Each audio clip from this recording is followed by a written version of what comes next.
from you, are they? Same haircuts, full of hormones, just like you. Invincible, just like you feel. The world is their oyster. They believe they're destined for great things, just like many of you. Their eyes are full of hope, just like you. Did they wait until it was too late to make from their lives even one iota of what they were capable? Because you see, gentlemen, these boys are now fertilizing daffodils.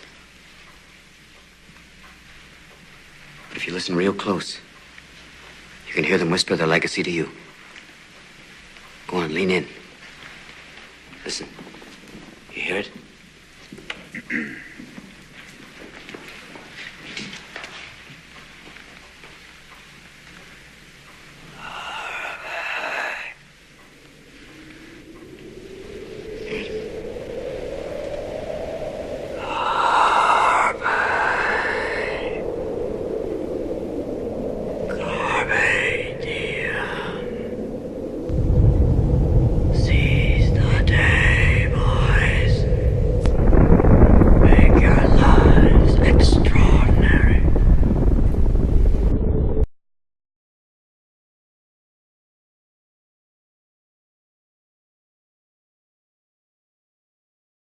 Un accident que j'ai déjà relaté bien des fois, n'est-ce pas? C'est tout simplement un blocage d'appareil qui s'est produit place de l'Opéra pendant que je prenais les voitures qui passaient devant moi.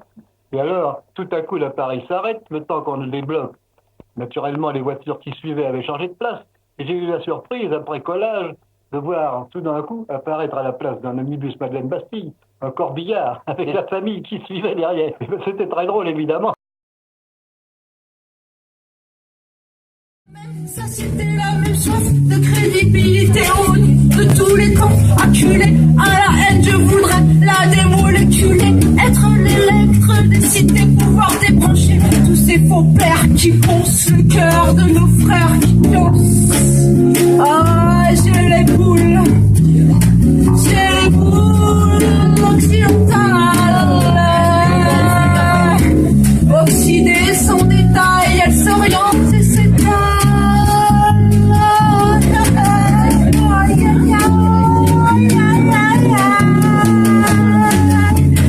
J'ai les boules occidentales, oxydées, sans détail, elles s'orientent et s'étalent. Ouais, j'en ai marre qu'on ponce le cœur de nos frères qui pioncent. T'as compris ce que je dis là? J'ai les boules occidentales, moi, l'araignée hardcore qui arpente l'escalator. Est-ce que tu penses que les gens pensent de ton travail quand ils le regardent sur internet?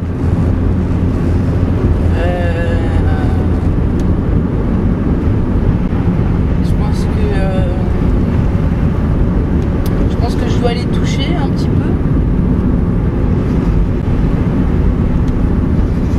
parce que je pense que parce que tu touches tout le monde?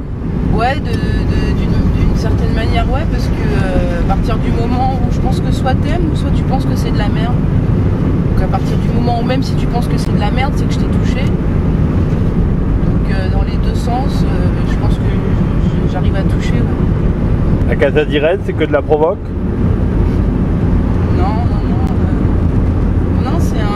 C'est un essai sur quoi?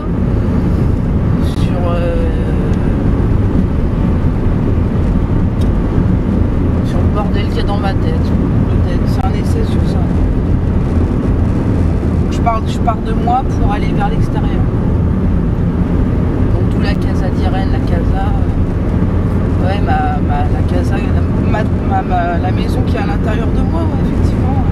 Mais je pars de ma maison pour aller vers l'extérieur. Je reste pas que dans ma maison, je suis pas fermée. Mais ma maison est un prétexte pour après ouvrir toutes les fenêtres que j'ai envie d'ouvrir. Mon premier contact. Ah mon Dieu, c'est bien difficile de vous le dire exactement. Le contact réel a été établi entre moi et M. Lumière par suite de circonstances tout à fait fortuites. Je le rencontrais dans l'escalier du théâtre, dont j'étais directeur à ce moment-là, au théâtre Béroudin. Il venait voir au-dessus de chez nous un photographe, M. Clément Maurice, qui fut plus tard son opérateur. Et comme il me connaissait de vue, il me dit « Dites donc, M. Méliès, vous qui avez l'habitude dans vos trucs d'étonner quelque peu votre public, je serais bien heureux de vous faire venir ce soir au Grand Café. » Pourquoi, lui dis-je, mais parce que vous allez voir quelque chose qui peut-être vous épatera vous-même.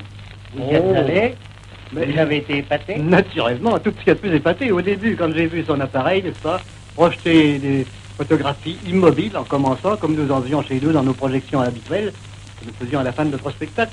J'ai dit comment on me dérange pour voir des projections, il y a près de 20 ans que j'en fais, ça n'a rien d'extraordinaire. Il avait fait exprès de laisser son image immobile pendant quelque temps. Quand tout à coup, je vis dans la sortie des ateliers lumière, les personnages se mettent en mouvement, venir vers nous. Quelques minutes après, un train s'est lancé et prêt à traverser la toile, se précipiter dans l'auditoire. Nous étions tous, je dois le dire, absolument stupéfaits, vous comprenez bien. Et vous Nous avez avions tout de jamais suite pensé à votre public. Oh, mais pensez donc, immédiatement, j'ai dit, voilà mon affaire. Un truc extraordinaire.